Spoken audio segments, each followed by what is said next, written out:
Great, Gale. How's it going, my friend? Dude, I'm doing good, brother. How are you? I'm doing good, my man. So this is a special treat for me and for the Next Level podcast listeners. So Gale is a lender here in the Phoenix area. Services more than just Phoenix, but you and I met in Phoenix. Gosh, it's been 7 years ago or so now. Right. Yeah. You have been the primary lender for the Group 4610 network for most of that time. Since I met you, it wasn't long afterwards, but most importantly, man, you've become a personal friend of mine and my family's, as well as somebody who I look to in business. There's not in this industry, what I've found as realtors, we're constantly getting pitched from lenders and titles and home inspections, et cetera. Right. And it really genuinely wasn't until you and another gentleman who introduced me to my title relationship with Fidelity almost at the exact same time. It wasn't until I met you and Dustin that I realized your partner could actually be a business partner. And so for me, that's how I kind of always try to explain to folks when agents are asking me for help about their lender. I'm like, or are they your partner like you are? So Greg, without further ado, do me a favor, tell the Next Level podcast listeners a little bit about yourself, like who you are, and how you kind of got to be here, and then we'll kind of dive into questions from there. Well, I appreciate it, man. That's very nice. I'm honored to be here. I mean, the stuff you've done with the Next Level agents and I don't know, in the industry in general. And like you said, it's like, for me, being in relationship and partnership with you guys is different because it's collaborative. It's calling you up and saying, man, this is what's going on in this market. What are you guys doing? Or just learning. And you guys are openly share your fails and what's going on. And I could say, did I learn from that? Or that's what I did. And the staffing issues. And it's just, there's always so many problems. It's good to be able to mastermind with someone who just bounce ideas off of and can relate to the struggles, because there's just so many. Yeah, man, no doubt, right? And then real life gets tossed in there too. Like I met you just before my oldest daughter was born. You and I worked out together for a while at CrossFit 480 before that closed down. Yeah. And, so like our lives my kids went to the same preschool that your kids went to. I mean, that's right. Mostly different times, but so a lot of like interweaves right there with our lives and our right. business life, which isn't that really kind of how it is in a lot of ways, like personal business. Yeah. Yeah. So, I mean, I'm with Nova Home Loans, a private bank here. We're based out of Tucson. I've been with them since 2008. So now it's going on a decade. Before that, I was actually a mortgage broker. Funny, I get in the business. I was a graduate of exercise science and physiology, pre-med at ASU, and then went to the Village, a nice luxury foo-foo, workout facility, spa, place. And I was a trainer, but my very first client was a mortgage broker. And so when I was training her, my now wife, but girlfriend at the time, Katie, was like, man, I want to get into real estate. And she was like, you don't want to be into real estate, get into loans, and convinced her to get into loans. And this was 2002. Oh, wow. Yeah. So she got into, and Katie started, secretary, assistant processor, funder, closer, assistant to the owner. And then fast forward 5 years, I was getting out of training, looking into getting some sort of sales. And Katie's like, hey, you should work for this top producer. He's, doing 20 loans by himself. He's killing it. Great guy. 11, 12-hour days. I mean, just burning it. And so I interviewed with him. His name was JB, and went well. And and he brought me over, and we started. That was 2005. So obviously, like the peak almost, I should say. And then obviously 6 was really good. 7, we started, you started to see a little bit. He started going, dude, we need to start being a private mortgage banker because this is going away. And that's when the implode meter was coming with the brokerages. And so we interviewed with some private banks. And then obviously, the story, he passed away in an ATV accident. So that's 10 years ago. And so I left, went to Nova, just brought my processor, started all from scratch. And that's when I stumbled upon the core. So I started getting coached by the core training, and probably for about 2 years, just getting coached hard with them, and just started, actually literally in the down market, had my best years ever because of the coaching and just sticking to like I just kept listening to what they told me to do. So make your calls, see this many people, and all the efforts just kept stacking up and stacking up, leverage people. And obviously you'd have oh, that was a bad hire. Oh, that was a bad hire. Right. but I learned a lot during those times and learned to listen to my coach more. And, yeah. And now finally, I've built the team. It's well established. I've been coaching now for the course. So tables turned. They asked me to be a coach back in 2010 and started coaching for them. And so, I travel, I do all the video coaching. That's the part that's really fun. Like I didn't like doing the loans because it's fun to structure deals and do the tough deals. And the ones where they're like, man, we took it to 11 banks and no one can do it. We figure out how to do it. It's when you're doing so many loans and you get so many looks, you just get really good at it to figure out, well, that's just like the Smith loan we did 2 months ago where we had to do that on it. And it's fun. But what's more fun is when I'm talking to an agent and, man, like just 3 weeks ago, I had told an agent to do something. He calls me back in 2 weeks. He goes, hey, I did that. And we added it up in less than 8 hours of time over a 3-week period. He made $30,000 just from what I told him to do. Like, I'm like, that's what gets me going when they do something and they're like, yeah, it worked. And I was like, wow, that's a good result. Yeah, man, I love it. Well, that's what I love about you, man, is you're always giving back to others and you always want others to succeed. And that wasn't a line. It was something that I genuinely met. Like by the time you and I started working together in 2013, we were transitioning our business, right? We were coming off the big short sale market and back to this like traditional market. That was the hard part for Fred and I, right? Mm-hmm. And we had to go learn, I call it like, that's the year we learned how to be realtors. It was 2013. And dude, you were there and you were truly a business partner. You helped me out on scripting. You'd give me CDs and things to listen to. You make book recommendations. You'd make introductions to people.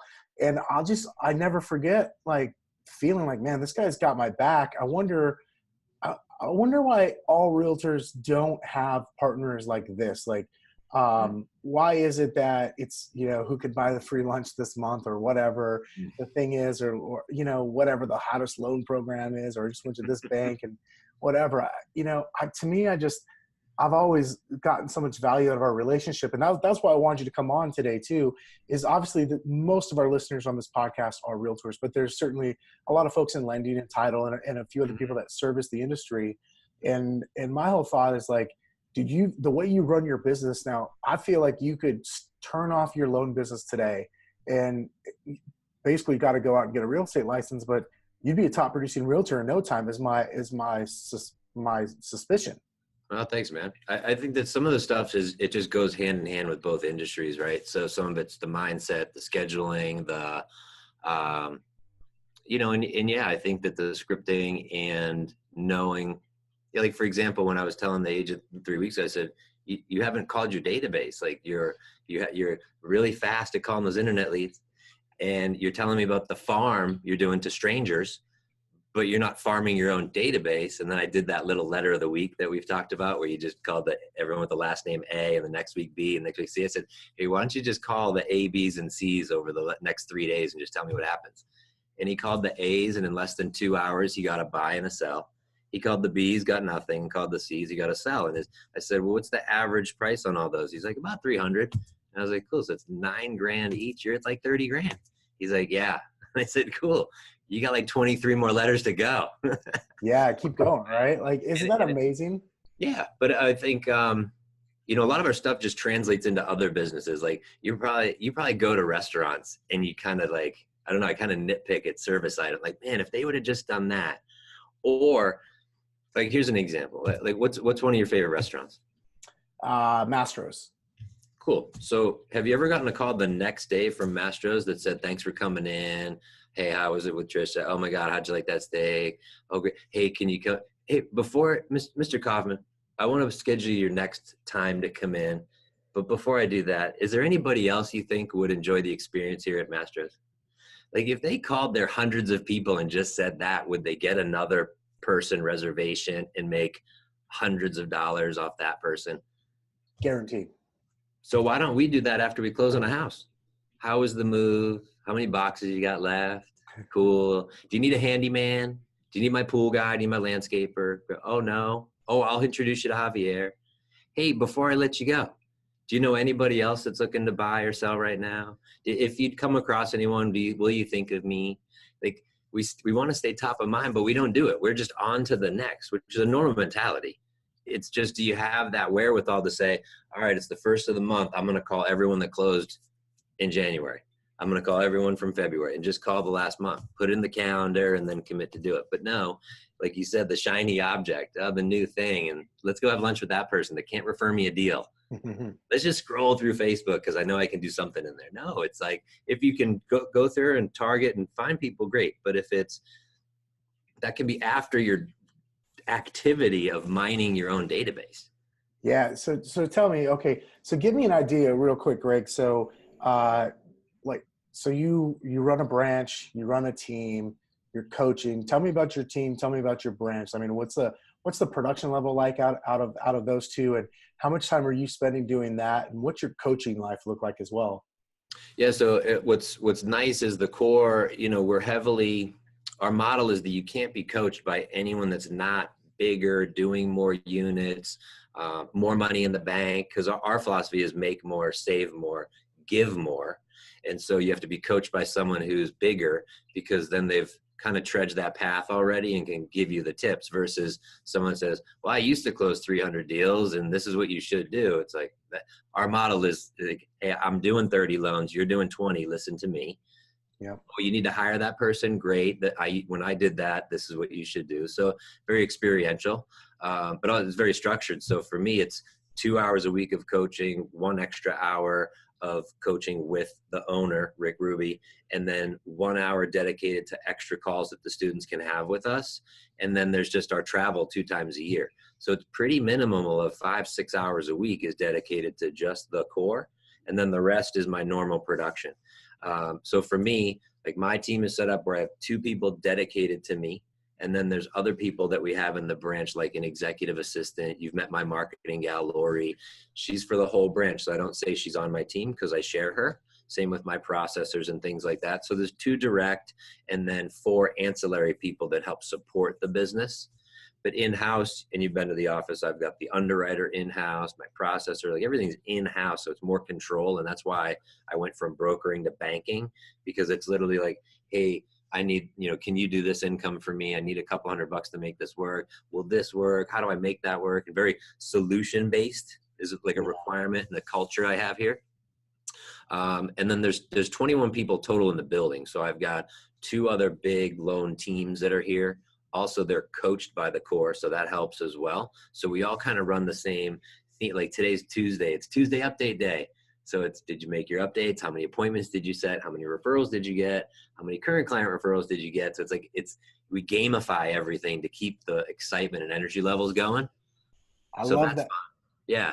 I love that your branch is actually full of people who basically they speak the same language as you of business. That's pretty cool. Yeah. I think that's a good culture to have in your office, right? Like, everyone's still kind of on the same page. Yeah, no doubt. So, all right. So tell me about that though. So like, you've got you were just like, hey, it's Tuesday, it's update day. So there's a system there. Tell me a little bit about that system, because, like, man, you run a massive business. I think some people hear that like, okay, can you really be that systematized if you're doing, a lot of loans or a lot of deals every month? And I happen to know that you are doing a lot of loans, not just on your team, but through your branch. So give me an idea, if you could, of like, what does that system sort of look like? Yeah, so it's kind of, again, I look at it like it's fun, right? So it's kind of like your follow-up needs to be creative too. You don't just follow up with emails. You might email, you might call, you might text, you might shoot a video, you might stop by, you might write a handwritten note. So your days are also creative in a way that, like, Monday, my prospecting calls is I actually reach out to my realtors. So I call my realtors, I check in with them. How was your weekend? What do you need? Here's something that's going on. So just a check-in call, right? So Mondays, call my realtors. Tuesday is update day. So you call the buyer to give them an update. That keeps the realtor's phone from ringing, because the buyer's going to call you, hey, Kevin, what's going on with my loan? And you're like, why don't you call the lender? But no, hey, I'll find out for you.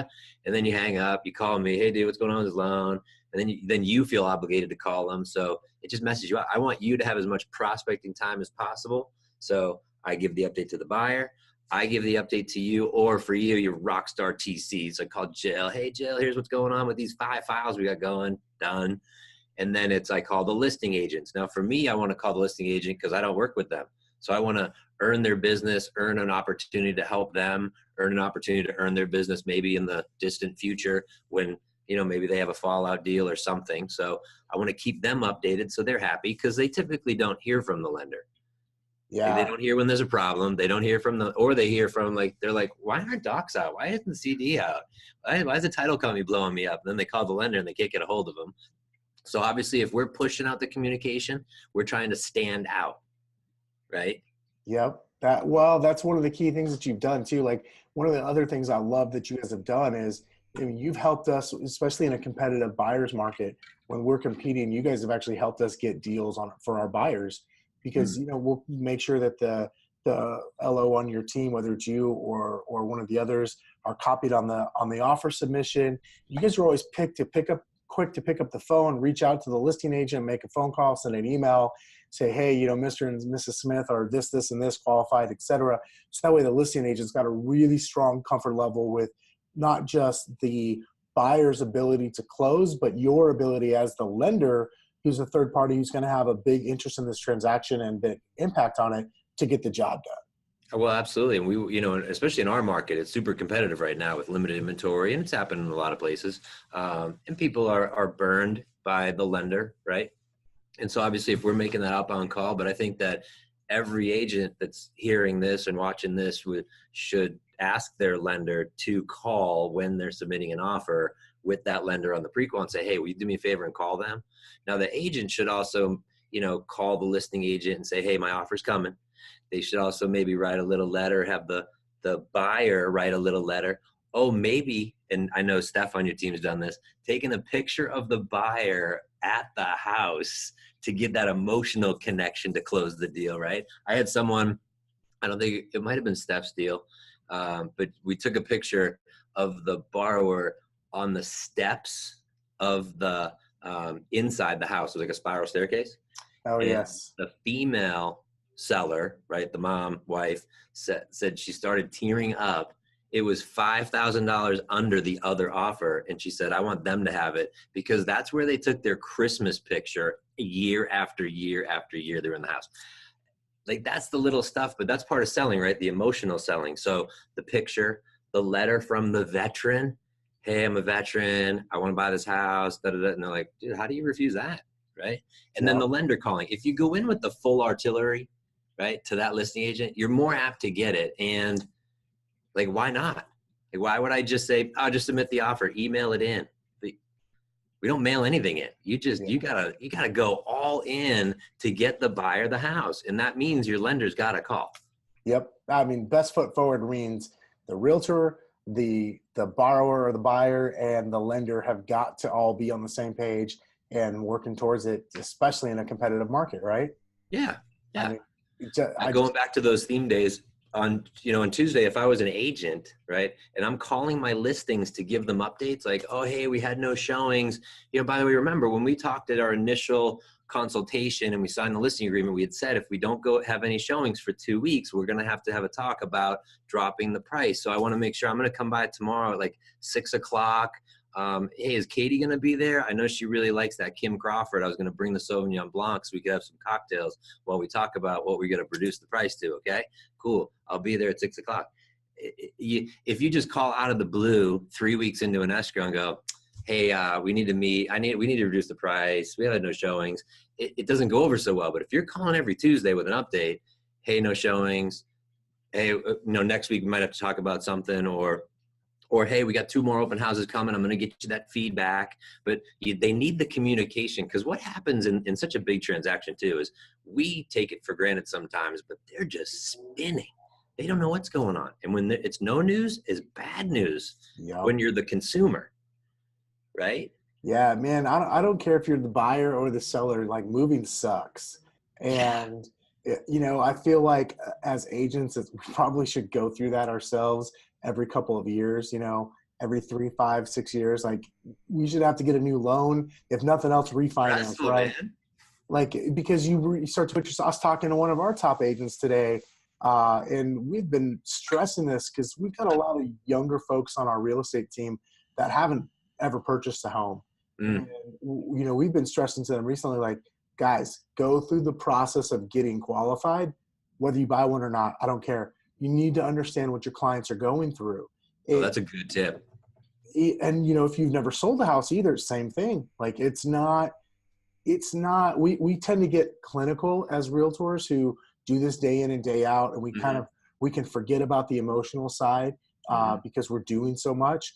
And so, yeah, it's a good thing, like, get qualified, sell your house if you need to, if you have one to sell, like, actually put it up, list it as an agent, see what happens. Don't just sell it to a friend or whatever, or rent it out. I mean, I'm not trying to tell you what to do with your house, but if you can go through that experience of actually listing a home on the MLS and having those emotions and that experience as the seller or the buyer, I think it goes a long way in our proficiency as a professional. Yeah. Experience it. I mean, that's a really good point. Yeah. So, well, cool. So that's all great stuff, man. So, like, some of the stuff I really appreciate about you is you seem like you're always out in the market looking to give back. So obviously I know you're coaching and you go to those events a couple times a year and you do those, but you're also always, like, you and I taught plenty of classes together around town here in the Phoenix area. You're constantly mixing it up with agents and kind of out there. Like, tell me about that. How did you get in the habit of that? Is that an idea you got from the core, or is it something you developed? And, like, do you have some sort of process around that? What's that like for you? It's a good question. So, so as I got in with the core, this was like right before, I thought the smart idea was to get a marketing rep to help me. And I was solicited by a title guy. So the title guy said, "Hey man, you should hire me to help you get in front of realtors." And I was like, that's a great idea. Come on. So without building the back end system, without having the assistants, without having it dialed in, it was like, let's just bring a ton of people in. And so mistake number one. And it kind of worked. It worked. I mean, obviously I had the, oh my gosh, the business coming higher, but then it was I'm hiring from, oh my gosh, you have a pulse and can answer the phone. Come on and hire and work for me. And that didn't work either. So it helped me learn a lot. But yes, my first hire was a title marketing rep. And they said, look, we got to put in classes and you should teach them, not sponsor them. So I got CE certified. I started teaching CE classes. And then I quickly learned, well, I want to say quickly, but it probably took me a year. I quickly learned that not a lot of agents show up to the CE classes because they were already starting to go online. And especially producers like, yourself or Fred, it's like, man, I'm going to do this at night or on a weekend when it's like off hours. Cause in the middle of the day, it's business time. I'm not going to a 12 o'clock, 3 hour plus drive time, no matter how good your food is, not doing it. So I was getting the 0 to 1 to a deal, but I still got good relationships from there. So I quickly went to, I need to be more impactful. I need 40-minute lunch and learn. That is like, you will make more money coming to my class. Like if I taught just like the gentleman I taught, I had a 40-minute conversation with that started finally doing the letter of the week and got him dialed in with the time blocking and what to say and how to do it, followed up with him. And then he made $30,000, right? He's still got 23 letters to go. It's that. How do I teach him time management, but in a 40 minute sprint versus sit with me for 3 hours? So I moved to that model and yeah, I mean, it's a win-win, right? I just want to be there. I take time away from my business, what I do to feed my family, to come and help you feed your family. And I know it's all going to come back around. Yeah. I love it. That's like, you're definitely one of the guys I can tell that always believes in just kind of give, and it comes back, right? Yeah. You said something earlier, like you mentioned hiring the rep, kind of the business development person. It was funny. It was really funny for me to hear that though, because that's the same mistake 90% of all team leaders or realtors who end up growing a team make, except they hire a buyer's agent, right? We call it a buyer's agent. You happen to hire a business development type person. But it's basically sales instead of the administrative and process driven side of the business, which really the key is knowing that that's the piece that frees you up to start to really bring in a lot of business. Because when you just bring in more sales, all you've done is cause yourself more paperwork, and you're probably naturally not really great at paperwork, right? It's a bad combination, but you're right. We teach the back end first. So a transaction coordinator, or for us that, that processor or that pre-qualified person become the loan partner that's gonna, take the app, or when the app comes in through a portal or something, they update it, get the docs, I don't need to read tax returns, right? And then when it comes to structuring the deal, I can structure it and then sell it, pitch it, whatever, or someone else, I can train someone to do that eventually. But in the beginning it was, hey, you do as much of the admin stuff as possible and then just line them up. And within 15 or 20 minutes, I'll present the loan options. Let's go. Here's your pre-qual letter, set them up and go. And then one of the next theme day was Wednesdays, where you stay in touch with your pre-qualified people, because you've done all that work to procure the agent, to then get the lead, to follow up, to get them to pre-qual. I mean, they finally got all their docs and it made it a deal. And then you set them out shopping, and then you never call them again and just wait for the contract to come in. It blows me away. It's that one other than the deals that are in process that are one step to the money of closing, it's the deals that are one step to getting the contract to get to the money. And again, we stay away. We're like, oh, new, let's work on the new. You gotta, so if you dedicate just an hour on a Wednesday to say it's TBD day, call them all, send them all a video. Here's a market update. Hey, don't forget to tell your agent, remind your agent to give me the listing agent's phone number so I can call them and tee you up. Just little tips. Yeah, I love that. All right, so you talked to me about Monday, Tuesday, Wednesday. What's Thursday and Friday's theme day? So Thursday's past client day. Love probably that. the most underrated, right? Like, do you have favorite past clients? Like, like you're calling, Mr. Wine, right? Like, hey, what's up, man? How you been? Like, some of them are buddies that you naturally do, right? So when I say, how are you getting deals off your database? People are like, yeah. I'm like, but what are the deals that you're not getting? Right? You're not calling everybody, and they definitely don't all call you. They don't all think of you either. So we need to make sure we're doing the phone calls.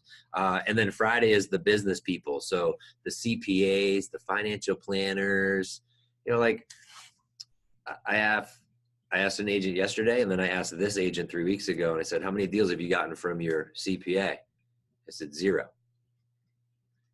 I was like, so you pay him $1,000, $2,000 and he doesn't give you anything?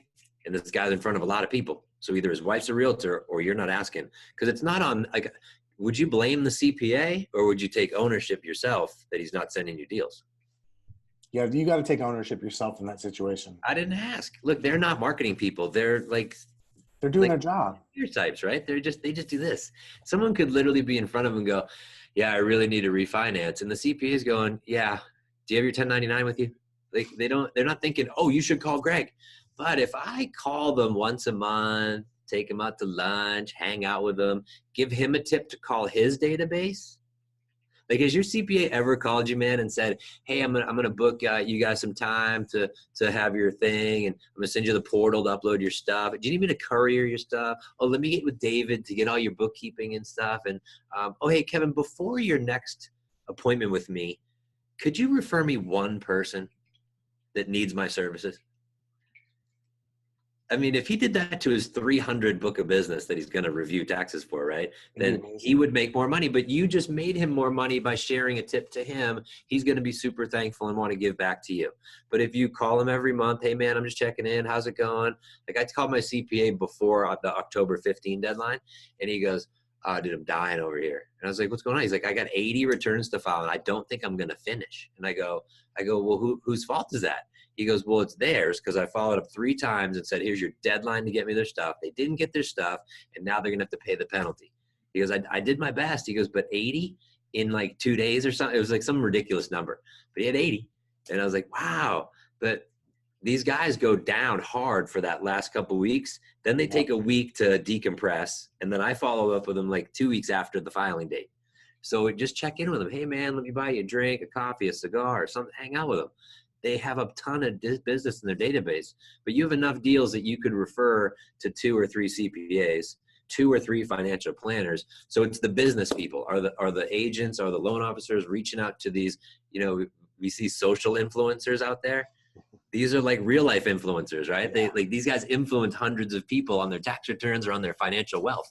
They're business influencers, not social influencers. Business right? influencers. Yeah, no doubt. I love that, man. So there's so much knowledge there that you just dropped in that if I don't care what level of agent you are, whether you run a large team like we do, or if you're a brand new agent today, somebody could take what you just said, take out a nugget and either grow their business or start their business. And that's what I love about what you do is it's so practical, and it's so, you and I were talking about this offline before, right? We were talking about like the basics. Mm-hmm. This business, at the end of the day, there's all these shiny objects out there. There's all these reasons, there's all these things to distract you from doing the basics. Yeah. So many of us, both on your side of the business and mine, we just choose distraction. And instead of doing the basics, which can be kind of boring, but they produce some massive results, right? Yes. And if you don't have that accountability right out the gate, like I have that accountability with the core. If I didn't have that, I have to look at self accountability, and it's actually it's reflection. So I look at it like at the end of the day, you just look back, and I don't beat myself up. I just look at where was I distracted and how can I avoid that next time? Was it someone, coming in on the door, and I didn't say, like right now, no one's disturbing me. Right? Like I said, hey, I'm on this video call. It's going to be about an hour. No one's coming in right now. The only person that would come in is if Katie called and said, hey, we got a problem, and you have to interrupt them. Even then they're going to say, do I really need to interrupt them? But I've put up the blockers, right? Yep. Well, why is that not the same when you're on your time block for call your database, call your past clients, call the VIP list, call the CPAs? We get distracted. So it's trying to figure out, how do you put those like get in your bunker, right? How do I time block, meaning you blocked your time, but also like, what do you need to block out to stay in your zone?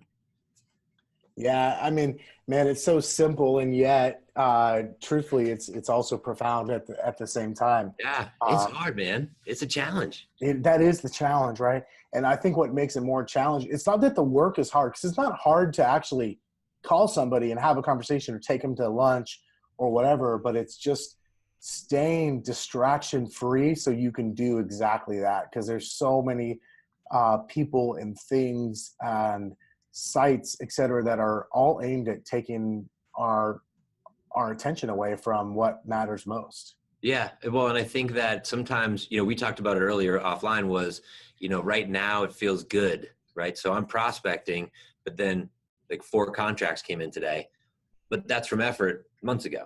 Mm-hmm. But when I was felt like quicksand in January because nothing was happening, I'm doing all the work, and it's frustrating because as a human, I just we on now. And I always have to understand it's 90-day plus activity, right? So the calls I made today is coming 90 days out, but right now I'm getting stuff in. But 30 days ago, I wasn't. And so those were, I would say frustrating, but challenging. I literally felt like I was in quicksand. And the more calls I made, the more appointments, the more I just felt like down because I wasn't getting the results. And so what I had to figure out was, here's an example. And this is a real example. This was, the gentleman, Alan, in Tennessee. Yep.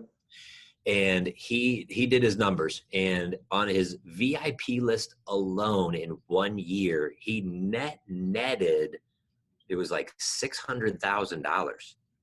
That wasn't GCI. That was like after expenses when he just carved out the portion of closed deals from his VIP list. So if you figured, call it, what's that, 50, well, realtors call them on Mondays, right? So if you took 50 Mondays, plus he did like the birthday, the happy hour, the hangout lunch, right? But that means every Monday, if you just did the math, that's like, a $20,000 day, right? So if you thought about it, no matter what happened on that day, I just knew it was a $20,000 day. Dude, that's huge. Right? So if you really know your numbers and said, all right, well, I know that if I made this many calls and I set this many appointments with this show rate, that I did this many closings, then that 1 hour is worth $500. And so if I trick myself, right, and I just make it a game, I just know that hour is worth $500, even though I'm not going to get 500 in the door right then. You know what I mean? Yep. So part of it that I had to think was trusting the process. There's a book, it's called Chop Wood, Carry Water. And it's a storybook, so it's super easy. It's on Audible, and it was assigned from the core. And one of the analogies in there about falling in love with the process was the subtitle, was that it was bamboo. And if you plant bamboo, do you know how long it takes for, if you water bamboo, how long it takes to sprout? It's, I don't know exactly, but I know it's a while, right? Yeah, it's 5 years. But then in 5 years, it shoots up 90 feet in like 6 weeks. And you know, bamboo, it just doesn't come down because as you're planting, those roots are just going down and out and down and out. And so by the time it comes up, it just goes whoop. So you think about that in your prospecting, right? Like you're chasing an agent, you're chasing an account, an agent, a builder, a CPA, right? And you're watering it, right? You're calling and you're emailing, you're handwritten note, and you go to lunch and you send them a gift, and then finally you get them, and then you get 20 closings the next year at like 10 grand a pop. You're like, wow, it just sprouted up 90 feet. Yep. But you had to, for that long time, you had to literally trust that you were watering it and that the roots were growing, and at some point it was going to sprout, but you never knew when. So this is why, like, two things I think need to happen. Number one is we've got to trust that, right? Like this is a long burn. Like this is not, hey, I'm going to get a bunch of leads and I'm going to close a bunch of deals in the next 30 days. Like that is not this business. And if that's what you think it is, I'm sorry. But that's not the case. It's not been my experience anyways. I don't think it's been your experience. But the other part where I see people like fall prey to this, Greg, is, okay, so they buy into, okay, this is going to take a long time, right? I just got to keep showing up every day and doing it.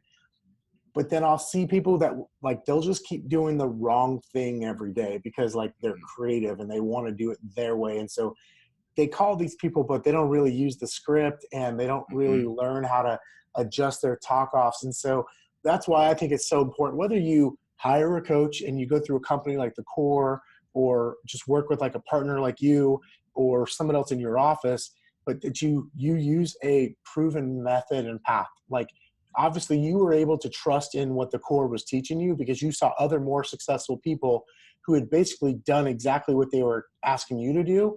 And so you were willing to plant those seeds and wait 5 years for that 90-foot bamboo tree to pop up, right? That's a good point. Well, another reason why I love partnering with you guys is I go in there on a Monday and we're hanging out, and you like I could go in and talk to the agents and go, hey Joe, what's the stats? And he knows number of calls to number of talk tos to the appointment set to the appointment kept to the contracts written to the contracts or buyer broker and closed. And so he can tell me, yeah, dude, if they call 100 and say this, ask this way, follow up this way, then all these things will fall into place. And that's just like the normal. You have someone that comes in here and really pounds the scripts and goes to scripts practice with you guys and really excels. I could take the same 100 and create an even bigger result. But even there, I know my number. You got to know your numbers. Yeah. Well, I mean, you look at someone on our team like Steph Piper, who's been, we've been into business together now for, it'll be 6 years in April. And so Steph, like she needs a fraction of the leads that most agents need. And she closes 50 deals a year in, year out. Some years it's 42. Last year it was 50. It's, happened to be that 5 of them were well north of $1 million.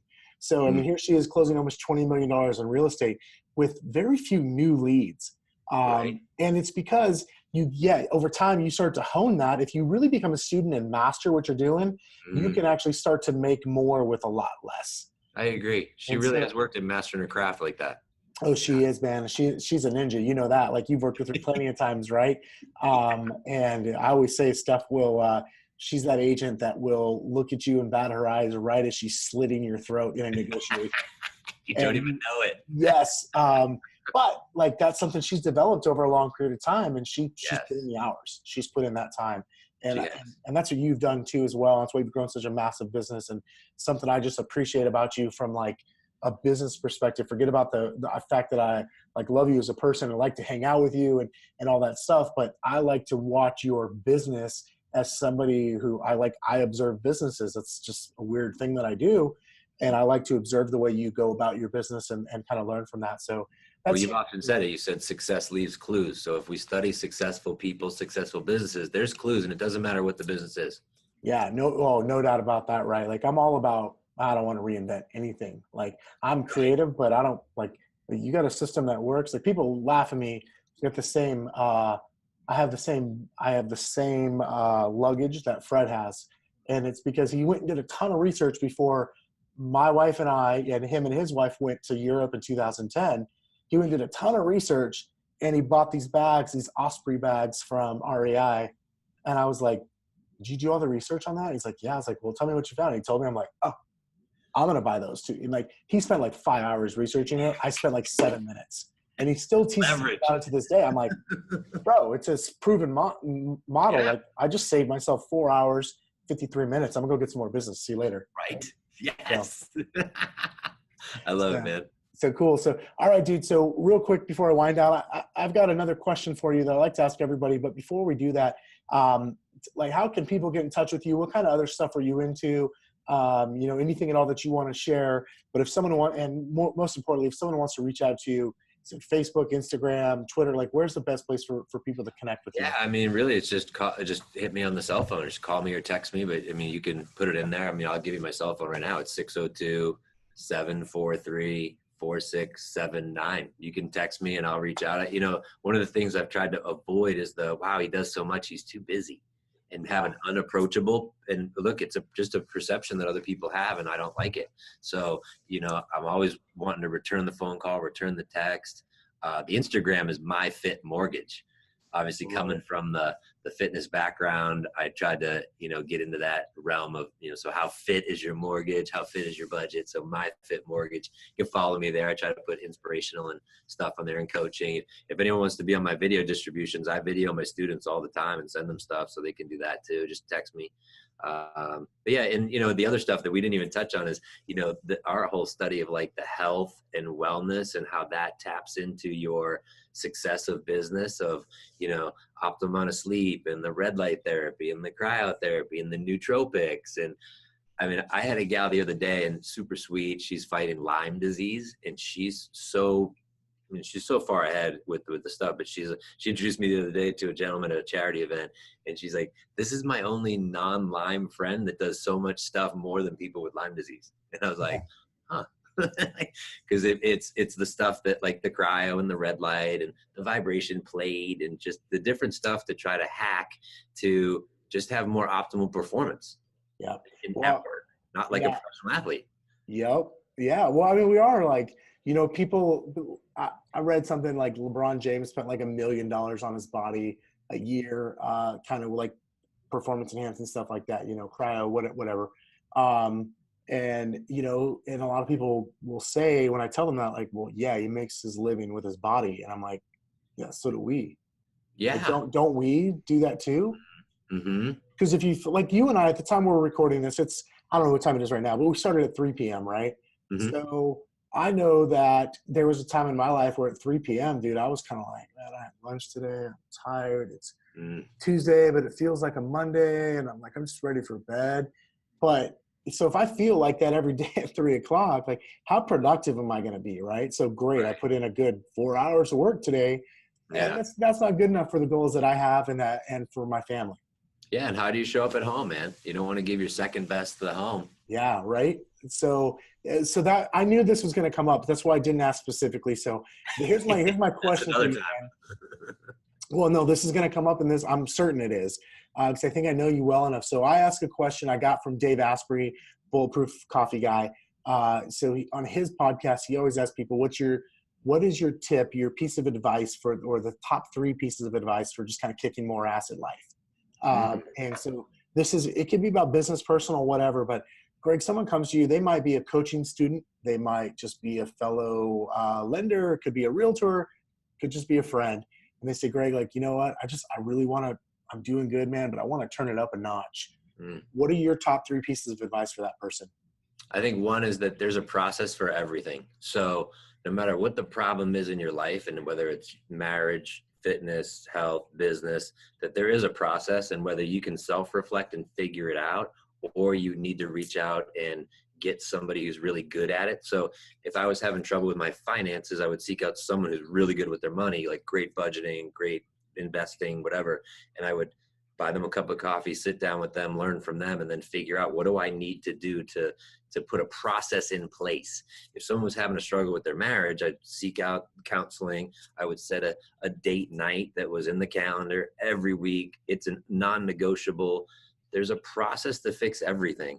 And it's a matter of sometimes self-reflecting, but mostly it's reaching out and surrendering to someone and being directed by them who's an authority in that thing.